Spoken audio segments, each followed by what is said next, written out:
Let's listen बेटा। Now we discuss about, सबसे पहले हम बात करते हैं सेल की। तो सेल एक ऐसा डिवाइस है which having the two terminal, जिसके दो टर्मिनल्स होते हैं, पॉजिटिव एंड नेगेटिव। सेल जो है it can not be produce electrons, ये इलेक्ट्रॉन्स को प्रोड्यूस नहीं करता, ये इलेक्ट्रॉन्स को एनर्जी प्रोवाइड करता है बिकॉज इसके अंदर केमिकल्स प्रेजेंट होते हैं and the chemical energy will be converted into the electrical energy. So EMF की बात करूँ, so EMF is the electromotive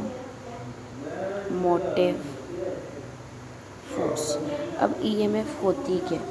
तो ईएमएफ को समझने के लिए हम सिंपल सी बात करते हैं। इलेक्ट्रोलाइट्स आपने पढ़ा होगा केमिस्ट्री में कि इलेक्ट्रोलाइट्स क्या है कि अगर एक हम बीकर में कोई कंडक्टर कह सकते हो कि इसमें एक डिल्यूट ले लेते हैं लाइक कंडक्टर जो इलेक्ट्रिसिटी को कंडक्ट करवा सके, और इसमें हम लोग क्या करते हैं, दो रोड्स को इंसर्ट कर देते हैं। One is the cathode and second one is the anode. So जो नेगेटिव टर्मिनल है इसको हम कह देते हैं कि ये नेगेटिव है, this one is a positive. इसको हम क्या कह देते हैं, ऊपर कनेक्ट कर देते हैं,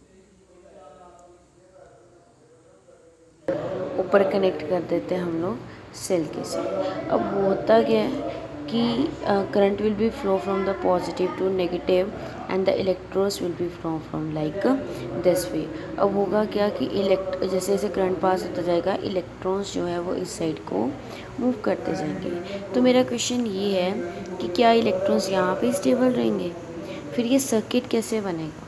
तो इन सर्किट को बनाने के लिए क्या होता है कि इनमें इतनी फोर्स, ये जो केमिकल्स अंदर प्रेजेंट होते हैं, इतनी फोर्स ऑफ अट्रैक्शन होती है कि इनमें क्या होता है, एक सर्किट बन जाता है कि ये नहीं, हमने तो ये पढ़ा ना कि इलेक्ट्रॉन जो है वो नेगेटिव टू पॉजिटिव ही जाते हैं, बट यहाँ पे इस प्रोसेस में इतना इनके पास फोर्स ऑफ अट्रैक्शन ज़्यादा बढ़ जाती है, जिससे क्या होता है कि इनका एक सर्किट बन जाता है।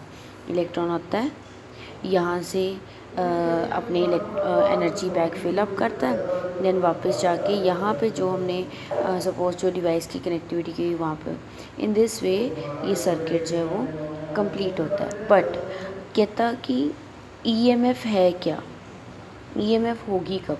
जैसे यहाँ पे तो मैंने इसको सेल के साथ कनेक्ट कर दिया, लेकिन जब मैं इन रोड्स को सेल के साथ कनेक्ट नहीं करती हूँ, one is a positive and second one is negative, ये जो हमारी पिकेट में इंसर्ट है पॉजिटिव एंड नेगेटिव, जब हमारा सर्किट ओपन होगा, when the circuit is open, उस टाइम पे इनके जो टर्मिनल के बीच में डिफरेंस है that is known as the EMF. कि अगर हम मार्केट से कोई सेल लेके आते हैं तो सेल के दो टर्मिनल्स है, एक पॉजिटिव है और एक नेगेटिव है। तो हर एक सेल में मोस्टली जो नॉर्मल तो वहाँ पे लिखा था 1.5 volt, means to say that कि उस टाइम पे जब हम उसको यूज़ नहीं कर रहे, सो एट दैट टाइम जो उसकी वोल्टेज है या उस टाइम पे जो उसका पोटेंशियल डिफरेंस है that is known as the EMF. But जब इसमें से करंट पास होना शुरू हो जाता है तो सर्किट विल बी क्लोज्ड। उस टाइम पे इन दोनों के जो डिफरेंस है उसको हम लोग बोलते हैं टर्मिनल वोल्टेज, ठीक है।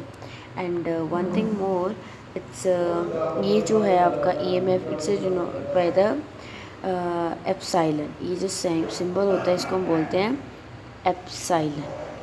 ईएमएफ डिनोट होती है एप्सिलॉन से।